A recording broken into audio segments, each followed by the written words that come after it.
नमस्कार, सत श्री अकाल, राम राम सा, खंबा गणी, वणक्कम, प्रणाम। आप सभी का ऑल्टरनेट मीडिया में फिर से स्वागत है। मैं आपकी होस्ट गायत्री देवी। हमारे साथ जुड़े हैं major general Rajiv Narayanan sir.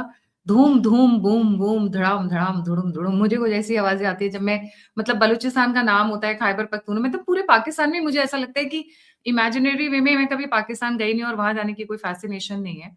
हाँ, माता के मंदिर में डेफिनेटली जा सकती हूँ, बट एक ही थॉट आता है कि भूखे नंगे लोग, भड़ाम-भड़ाम हो रहा है, धूम-धड़ाम हो रहा है, सेमी लॉ टाइप के लोग मशीन गन लेकर घूम रहे हैं। वो धुरंधर वाली फीलिंग आती है। धुरंधर में काफ़ी अच्छे से उसका प्रेज़ेंटेशन किया गया है। सो वो वाली फीलिंग आती है। बट ऑपरेशन सिंदूर 2, धुरंधर और बहुत सारी इम्पोर्टेंट बात हम करेंगे। 14-15 मार्च को राजीव नारायणन सर होंगे and a whole team of experts and subject specialists are going to be there. Day 1, day 2, we have some very important initiatives to announce, जिसमें आप लोगों के सहयोग के और आप लोगों के साथ के और आप लोगों के जुड़ने की तीनों की रेंज है। और प्लीज आगे आएं, कंट्रीब्यूट करें, डोनेट करें, हम लोगों के साथ जुड़ें एंड जल्दी रजिस्टर कर लें जब भी रजिस्ट्रेशन ओपन हो, क्योंकि बहुत लिमिटेड सीट्स हैं। We may not be telecasting it live because a lot of talks may be a little sensitive also in nature, but a lot of talks will also be telecasted. So depending on the show, we'll be taking it forward. Sir, I'm very excited to meet you on 14th and 15th of March. Ditto है, मिलेंगे। जी sir, And I'm मिलेंगे। और excited to meet Rudra. जी, sir is talking about my son, he is also going to be there. तो इस बार छोटा-छोटा training शुरू हो चुका है, हाउ टू, एंड उसको बहुत इंटरेस्ट है सर जियोपॉलिटिक्स में। तो he is very young, he is a 8 साल 9 साल का है, पता नहीं क्या-क्या सुनता है एंड क्या-क्या समझता है, बट इंटरेस्ट तो बहुत रहता है। As they grow in life, उनके likes and dislikes in various fields in life shift होता है। सब मेरे जैसे नहीं होते हैं। माँ बोलती है, I was how much? About 61, 3 साल का था जब मैं बोला था कि मैं आर्मी ज्वाइन करूं। जब 62 वॉर हुआ था तब तो माँ बोलती थी कि एक टांग पे खड़ा हुआ था कि मैं भी जाऊंगा लड़ने के लिए। How so sweet. Right? And I never changed throughout my childhood. जो भी पूछे, फौज जाओ, फौज क्लैरिटी ज्वाइन ऑफ कर। Thought, destiny was 2 there. साल की उम्र थे तो माय पेरेंट्स से you are a rarity because they have seen my elder brother, my elder sister, my other relatives, friends. सबके थॉट्स चेंज होते रहते हैं as they grow up. And उसके बाद फिर बट तो एक बंदा है कि अर्जुन का जिस तरह से she used to give the example, जिस तरह से फोकस था अपने टारगेट के ऊपर, उस तरह से तेरा फोकस रहा है कि फौज में जा। एंड इंटरेस्टिंग बात ये है कि सर का बर्थडे और रुद्र का बर्थडे दोनों बैक टू बैक ही, ऑलमोस्ट एक ही दिन मान लीजिए। I tell my mom always, na, I am the Valentine's Day's gift for them. I was born late in the night, 11:50 रात को, सर बस between वही, रुद्र भी 11:50 and रुद्र की birthday भी वही है। 11:55 p.m. तो मैं कहता हूँ I was your Valentine's Day gift. और मेरा वाला प्रॉपर वैलेंटाइन डे पे हो गया है। हाँ, आपका वैलेंटाइंस डे के दिन गिफ्ट हुआ। हाँ, उस दिन गिफ्ट हुआ जी। सर बलूचिस्तान, धूम धूम बूम बूम, ईरान, और ये पूरे एरिया में एक बहुत बड़ा डायनेमिकली सिचुएशन चेंज हो रही है, बहुत फास्ट चेंज हो रही है। वहां पे शुरू करते हैं सर, जो बलूचिस्तान में हाँ, पिछले 24 घंटे में। हम्म। अब मैं उसका पूरा कवर करता हूँ। देखो, बलूचिस्तान में यूएस का काफी बड़ा हाथ है। ये पाकिस्तान आर्मी का एक्िलीज हील है, मतलब ये एक दुखती रग है और उन्होंने पकड़ लिया। मैं क्यों बोलता हूं, हुआ क्या है। ये 27 जनवरी को पहला होता है जो इन्हें जाफर एक्सप्रेस ना मंदिर का घंटा जैसे है, जो जब उनको कुछ नहीं मिलता तो घंटा बजा के चले जाते हैं। It is one of the longest train. Quetta से निकल के पूरा नीचे कराची तक आता है, लाहौर इस्लामाबाद होते हुए यू लूप करते हुए पूरा पेशावर जाता है. It can go from Karachi direct to Peshawar. It doesn't go that way. It's one of the longest trains. आपको उसका रूट दिखाऊंगा. वो सिंध में डीरेल हो जाता है. और 30 जनवरी से 1 फरवरी भाई साहब, BLA और BLF who are part of that BRAS, Baluchistan Razi Aijo Sangh, that is the liberation front. भाई क्वेटा से ग्वादार तक, और ग्वादार में तो पता नहीं कितने चीनी मरे हैं. खबर ये भी आई थी कि क्वेटा में GOC 12 कोर और सीनियर स्टाफ हेलीकॉप्टर से भागते हुए नजर आए. ये सोशल मीडिया की बात बता रहा हूं. ये एक रिवेंज है यूएस का. जब 28 दिसंबर से तकरीबन 7-8 जनवरी तक आप देखो, जब ईरान में अपराइजिंग हुआ था, यूएस ने बात किया था BLA से. बिल्कुल शांत था ये इलाका, कुछ नहीं हुआ.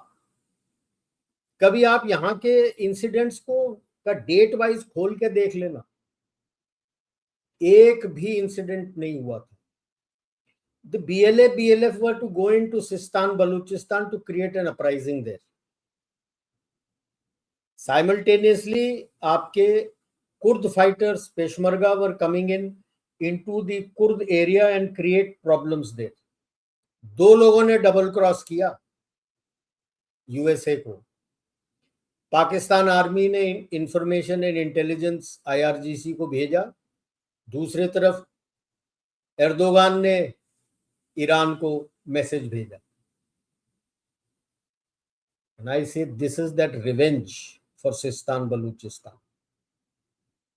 इतना बोला यूएस को, मस्तब साष्टांग नमस्कार करते, हमारे मिनरल्स ले लो, बलूचिस्तान में है. भाई साहब, कल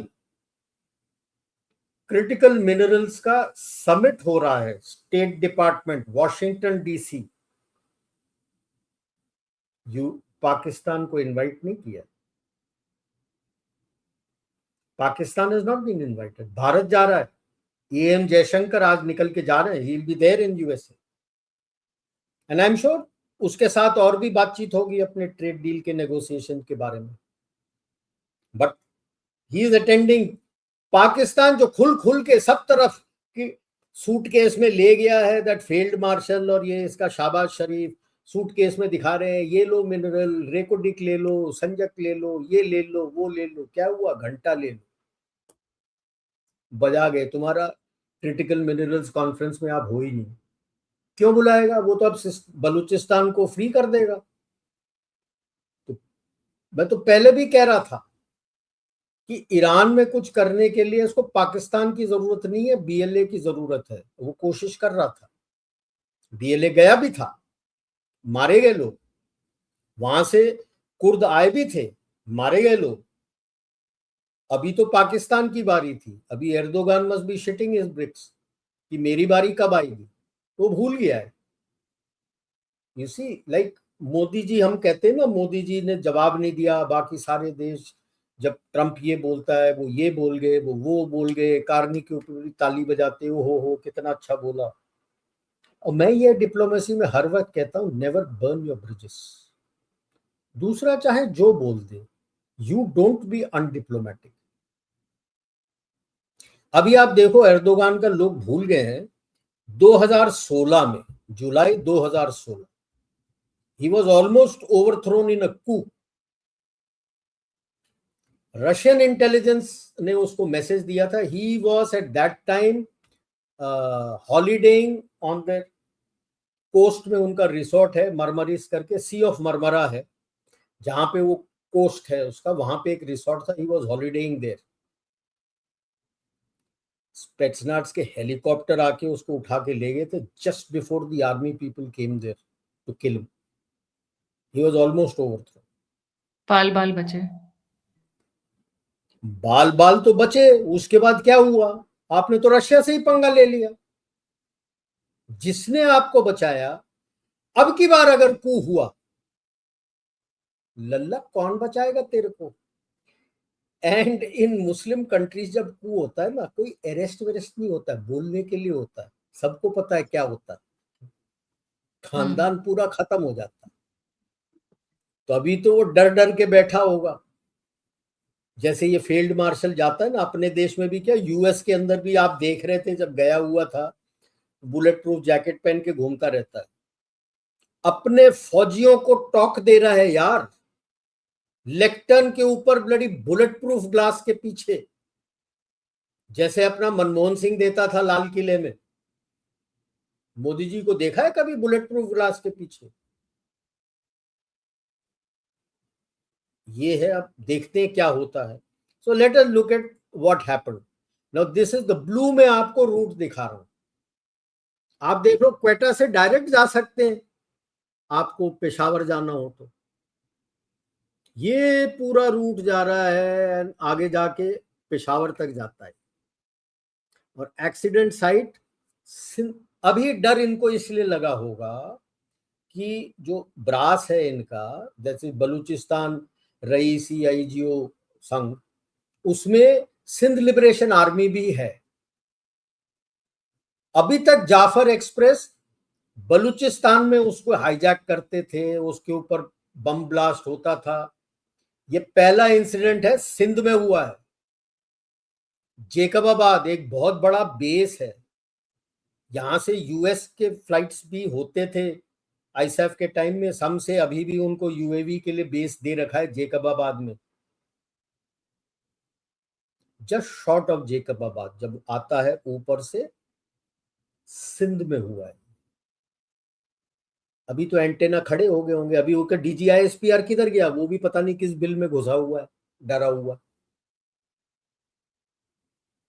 अब कहते हैं कि हमने इतने मार दिए, इतने मार दिए। तो बीएलए का स्पोक्स पर्सन तो कह ही रहा है कि यहाँ यहाँ हो गया, हम चले गए। अभी क्वेटा के अंदर तो अभी भी है, 2-3 जगह के नाम दिया है, वहां पे अभी भी है। ऐसा फटा है कि अब इनको समझ में आ रहा है कि जब कोई और करता है, हमें कुछ समझ में नहीं आता हम क्या करें। मरे भी काफी हैं इनके 2-3 जगह।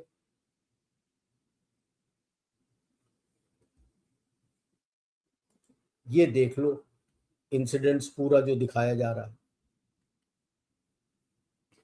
ग्वादर के बगल में एक जीवानी करके भी है नेवल पोर्ट, वहां पे भी मारा है, ग्वादर में भी मारा है।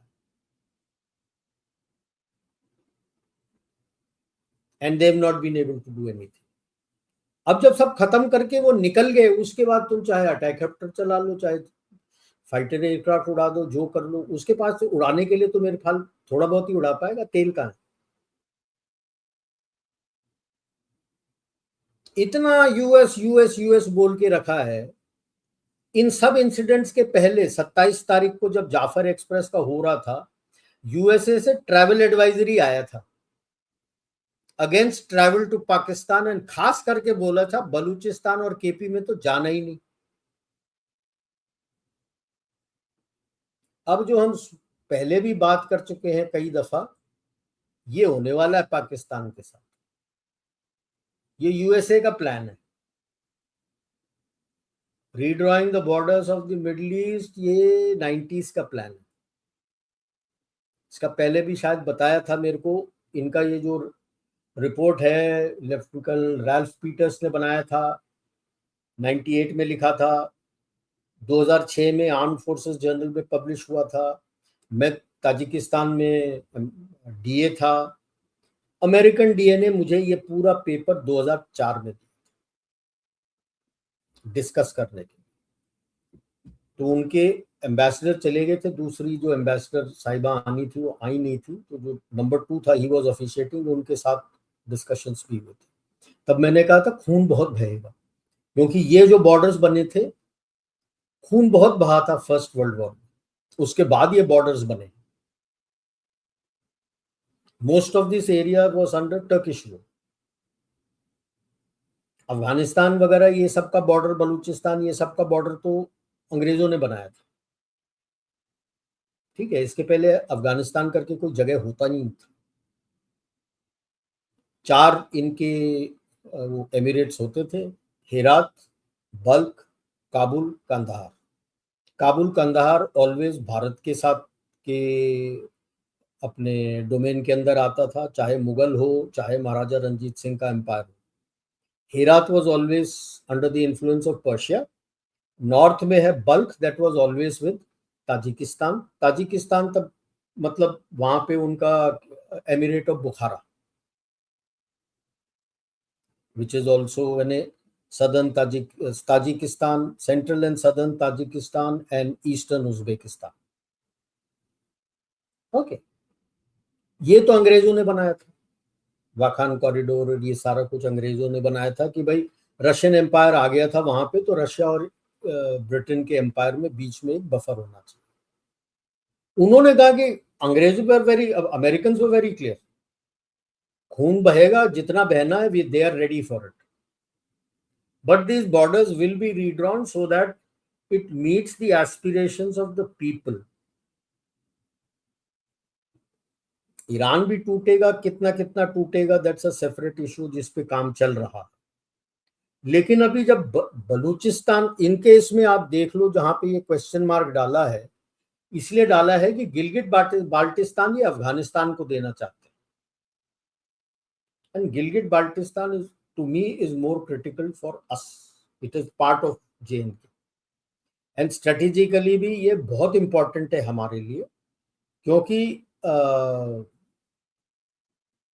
Defence of Pakistan becomes an issue और चाइना का लिंक जो है, अभी जो एग्जिस्टिंग चाइना का लिंक है तो पाकिस्तान कट जाता है, तो इसीलिए वहां पे क्वेश्चन मार्क डाला। अभी जो बन रहा है आप देखो, ये है पंजाब, ये ईस्टर्न पख्तूनख्वा तो जनरली उनके कंट्रोल से निकल चुका है and it will gradually go to Afghanistan. Balochistan का पाकिस्तान का इलाका है, तो यहां दो जो क्वेश्चन मार्क डाले हैं मैंने, एक तो ईरान के साइड में सिस्तान बलूचिस्तान, और southern Afghanistan is the southern Helmand वाला एरिया जहां which is also Baloch area, उसका क्या होगा? Will it join, not join, और will it be a work in progress जैसे इराक का है? इराक का प्लान उनका बड़ा क्लियर था, 3 हिस्से में होना, a Sunni Iraq, a Shia Iraq and a Kurdistan to be made. तो initial portion is a free Kurd area, generally it is there, Baghdad Basra ये शिया प्रेडोमिनेंट है, इनका यहां चलता है, जो which borders, bulk of borders with अपना Saudi Arabia is a Sunni area. वहां तो उनका रेट उतना चलता नहीं है, वो चल रहे हैं, लोग ज्यादा रहते भी नहीं है वहां पे। जो कुर्द वाला एरिया है, Mosul, Kirkuk, they are virtually autonomous, वो अपना तेल बेचते हैं which goes via Turkey, it doesn't come to Basra, Turkey, उसका पैसा वो लेते हैं। अब सीरिया को भी तोड़ा है, सीरिया का जो कुर्द एरिया है which is adjacent to Iraqi area, वो तो जुड़ चुके हैं ऑलरेडी। टर्की को सबसे ज्यादा डर है क्योंकि maximum land is going to be lost by Turkey. 20% of eastern Turkey which is mostly eastern Turkey is Kurd predominant area. Okay, तो that apart will come here. हमारा प्लान ये होना चाहिए जैसे हमने व्हाइट में दिखाया हुआ है कि भाई साहब ये पूरा जो इलाका, हमारा जो इलाका है, हमें अपना लेना। These are long term plan. जल्दबाजी मत करना कि कल घुस जाओ लड़ लो, परसों घुस जाओ लड़ लो। अच्छी बात है, गर्म खून है, होना चाहिए खून गर्म, लेकिन फौज में एक कहावत है, जोश माइनस होश मतलब बकवास, जोश में होश नहीं खोना, जोश विद होश, then you will succeed.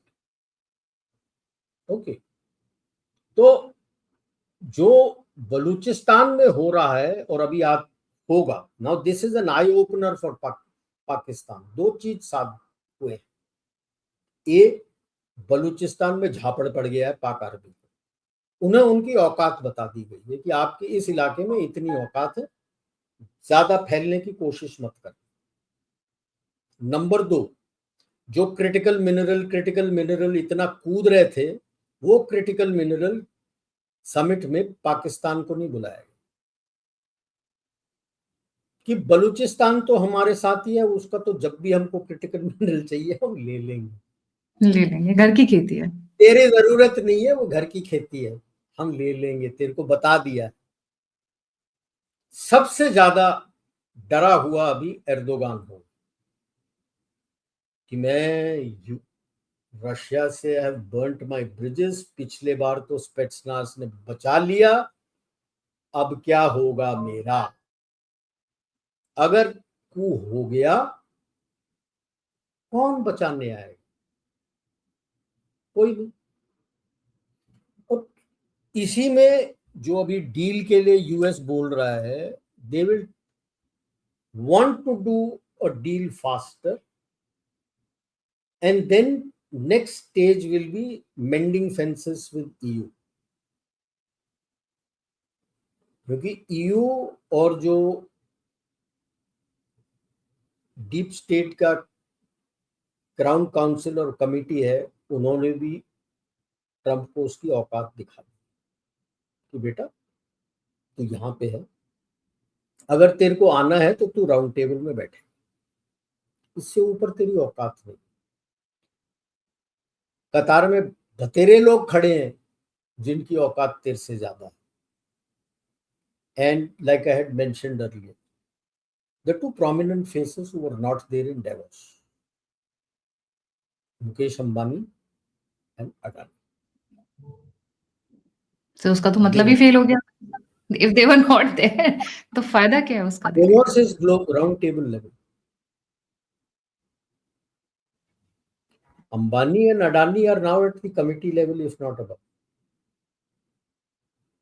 Round table में बाकी जा रहे हैं आपके महिंद्रास एंड एयरटेल के मित्तल एंड ये वो, they are at the round table. ये that's why I am telling ना, that's why last time also आपने बोला था ये ट्रंप के औकात से ऊपर निकल गए। वो कोशिश कर रहा है फंसाने के लिए अडानी को फिर से कि जस्टिस डिपार्टमेंट के थ्रू मैं कर दूंगा, उसको पता है he'll fail. There is no legality in what he is doing. He can't do it. कि सरकमवेंट करूंगा गवर्नमेंट ऑफ इंडिया को और उसको समन्स भेजूंगा, समन्स भेजेगा वो तो उसी के सामने फाड़ के गटर में डाल देगा। There is no legality. Now he's slowly understanding his place. I hope he understands for the benefit of his people, because इस सारे खेल में अपने खानदान के लिए कर रहा है, पैसे बनाने के लिए। यहाँ पे भी जो बलूचिस्तान में किया है, पाक आर्मी को जगह बताने के लिए, बलूचिस्तान से अगर दिया थिंकिंग कि वो आ जाएगा और इनको पैसे मिल जाएंगे, जस्ट फॉरगेट इट। यहां से कितना लूट के अपने खानदान के लिए ले जा सकता है वो करेगा। वो तो सारे पंजाबी इनके जितने भी आर्मी चीफ्स हैं, जनरल्स हैं, मेजर्स हैं, लेफ्टिनेंट कर्नल्स हैं, ब्रिगेडियर्स हैं, I think they all just have one motive कि कितना how much they can be like a parasite. हाँ, लूट लें। तो अब वो सोच, ट्रंप बोलेगा मेरे खानदान की बारी है। So it is suddenly, like you see, his value in just 1 year, he has made about kitne billion, I think $14 billion for his family, अपने खानदान के लिए। भाई देश गई तेल लेने। That is where the worry is coming now within the Republican Party and everybody कि यार इसने तो अपने खानदान का कर रहा है, ये तो हमारे देश को तो लूट रहा है। और ये जो लाइक आई सेड, ये जो बलूचिस्तान में है, इट इज नॉट, ठीक है बलूचिस्तान को फ्रीडम दिला देगा, it is not for anything else कि यहां से जो क्रिटिकल मिनरल्स है उसके पैसे मैं कैसे लूट के जाऊं, मेरे खानदान को इसमें से कितना प्रॉफिट मिले। I don't want the Pakistan army जितना लूट रहा था वो लूट चुका, वो उनकी ऐसी कम तैसी, मुझे चाहिए, मेरे को जितना मिल सकता है मिल जाएगा। He is not also worried about how much USA और others will his companies will gain from it, क्योंकि ये सब critical minerals चाहिए for the emerging technologies. He is more interested कि मेरे खानदान को कितना profit मिले. He is working like Zardari, जिसको बेनजीर भुट्टो के साइम में बोलते थे मिस्टर 4%. तो he is working like Zardari. इसका भी नाम आ जाएगा मिस्टर 4% या 10% की जो भी डील हो रहा है, मेरे खानदान को कितना मिलेगा. So that's the sad part. इस पूरे टैरिफ वॉर में the biggest losers have been the people of USA, not anybody else. आप देख लो, आपके ऊपर 50% टैरिफ लगाया, जो एग्जेम्प्ट थे उसका एक्सपोर्ट टू यूएसए आपने डबल कर दिया. जिसके ऊपर टैरिफ था उसको खत्म करके आपने तो डाइवर्सिफाई कर दिया. हाँ, एक दो थे, थोड़ा टेक्सटाइल का और थोड़ा ज्वेलरी का था. और जैसे ईयू डील होता है, द अदर रीजन, जैसे ईयू डील होता है आपका सब कुछ खुल जाता है. So there is zero tariff on that. Right. And so what about Iran? Will Iran fall? No, see, Iran doesn't fall like that. Reason I will tell you. Iran is a totally different kettle of fish. The people don't like the rulers who are there. They don't like the Americans. Because Shah was supported by the Americans and the British. Mossadegh आया था, democratically elected prime minister, उसको तो मरवा दिया आपने पूर्ण. He was democratically elected. The people voted for him. They have not forgotten कि सवाक ने क्या किया था, कैसे रौंद दिया था लोगों को. That is the vacuum in which this person came. भाई, people think 79 revolution. ना जी, 78 जून में शुरू हो चुका था.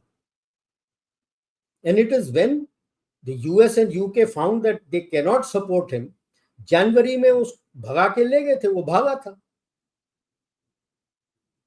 और दिस चैप केम. नाउ आज के तारीख में भी अगर आप ईरान में देख लो, हाँ, the prices have shot up because of the sanctions and other things that are taken place, or maybe they have not followed properly the macroeconomics and the microeconomics. So inflation is huge. Electricity is there in all homes. पीने का पानी सबके घर पे है. आप shopping चले जाइए, आपको दुकान फुल मिलेगा. खाने की चीज और जो कुछ भी जरूरत की चीजें वो पूरा भरा हुआ है. ऐसा नहीं कि खाली है, जैसे रशिया में हो गया था when Soviet union broke down. The racks and all were empty. नहीं, ऐसा कुछ नहीं. The only thing is 28, this was simmering, क्योंकि it was already becoming very costly. अब वो देख रहे थे IRGC के लीडर्स और आयतुल्ला और उनके बच्चे are living such lavish life, and especially ayatollah Khamenei का बेटा, what lavish life. और कहाँ कहाँ उसके घर हैं, पेरिस में, पता नहीं कहाँ कहाँ उसके कोठियां हैं, millions of dollars worth. Ayatollah wanted to nominate him as his successor. In fact, the Supreme Council overruled him. तब मरवा दोगे. अय्याश है उसका लड़का.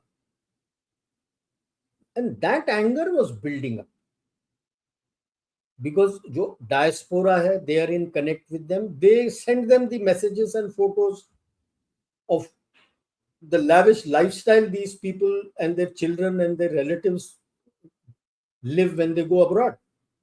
Something like what नेपाल में जो हुआ.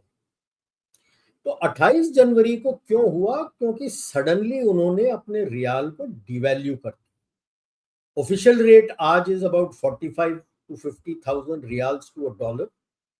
Market rate is nearly 1.5 million rials to a dollar. तो इट इज नॉट कि खाना पीना नहीं है, it went out of reach because they couldn't pay for खाने पीने का cost. So they came out on to the streets. US सोचा कि इसको हम रेजिम चेंज करके पहलवी को ले आएंगे, पहले भी लैंड करता वो तो सबसे पहले उसी को जला देते. They have not forgotten the way his father treated him. Now treated the people. They dreaded the Savak. Now they feel the Basij is worse than the Savak. So their fight is, we want to overthrow this government and we want to go back to the democracy which we tried to establish in the 50s. इसने गोली मारी कि भाई constitutional monarchy कर देंगे. वो भाई तेल लेने मोनार्की, तू तो नहीं आ रहा. हम पॉलिटिकल पार्टीज बनाएंगे, इंटरिम गवर्नमेंट होगा, अपना कॉन्स्टिट्यूशन बनाएंगे और फिर इलेक्शंस होगा प्रॉपर. इनका ये मानना. अब यूएस अगर बोलता है कि मैं हमला करूंगा, ठीक है, आप क्या करोगे? बूट्स तो आपके डालने में, आपके गुर्दे में दम है नहीं. लेट्स बी फ्रैंक, गुर्दे में दम नहीं है. Venezuela classic case of how you buy out the people and then go there and come back. उसके बाद जो भी गोली मार दो कि मैंने तो वो साउंड का मरा दिया, वो चकरा गया. अबे क्या चकरा गया? सबको तो खरीद लिया था तूने. जब भी तो वहां से गुस्सा हो रहे थे कि सबको खरीद लिया तो बॉम्ब करके मेरे 12 14 15 लोग 40 लोग को मारा क्यों? उसके जो ये करंट प्रेसिडेंट है उसको भी खरीद लिया है उसने. उसका भाई गया था नेगोशिएट करने के लिए. somebody thinks कि यार बहुत बढ़िया कू हुआ है. नॉनसेंस यार, पैसे देके खरीदा. And they readily agreed because पहले US used to control the drug trade and उसमें ऊपर से लेके नीचे तक पॉलिटिशियंस, फौजी, सब पुलिस, सबको पैसा मिलता था अपना कट मुंह चुप रखने के लिए. The hub of cocaine is Colombia. 25% is was trafficked through Venezuela. Hugo Chavez had to go because he took over the trafficking. कि ये जो ट्रांजिट ट्रेड है वो मैं कंट्रोल करूंगा. And he took all the cut and gave it to his cronies and didn't give it to people. लोग नाराज थे. So they were easily bought off. Can you do that in Iran? You can't. अब Iran ने तो open threat दे रखा है कि कल को आप मुझे मेरे ऊपर हमला करोगे तो मैं तो रीजनल वॉर शुरू कर दूंगा. And everybody is shit scared. मिसाइलों की कोई कमी नहीं है, ड्रोन्स की कोई कमी नहीं है ईरान में. तो बनाते हैं, दबा के बनाते हैं. तो इनके पास तो कोई एयर डिफेंस है नहीं. और if they think USA is going to come and provide them air cover, forget it. उसने तो सबसे पहले आल उदैदी से जितने नॉन रिक्वायर्ड पीपल थे सबको निकाल दिया वहां से, कतर में. सो इवन टारगेटेड, चलो मेरे तरफ से मैं बोलता हूँ, ये और इजराइल टारगेटेड किलिंग कर देते हैं कि भाई खोमेनी को निकाल दिया, much of the council they take out, the heads of IRGC take out, heads of Basij they take out. ठीक है, कर दिया. After that you think there will be nobody else to take their place? You haven't been able to break either the Artesh, which is the army, or the IRGC or the Basij. जब तक इनमें से टूटते नहीं है, you will have fire there, which US is happy. The region, now that Iran is saying कि मैं यहाँ पे regional war शुरू कर दूंगा, will they be happy? I don't know, but US is happy क्योंकि चाइना का तेल रुक जाता.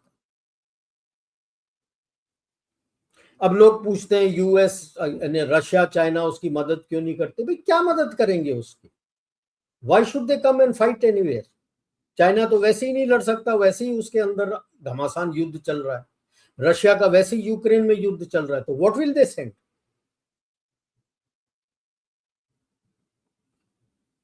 They can send nothing.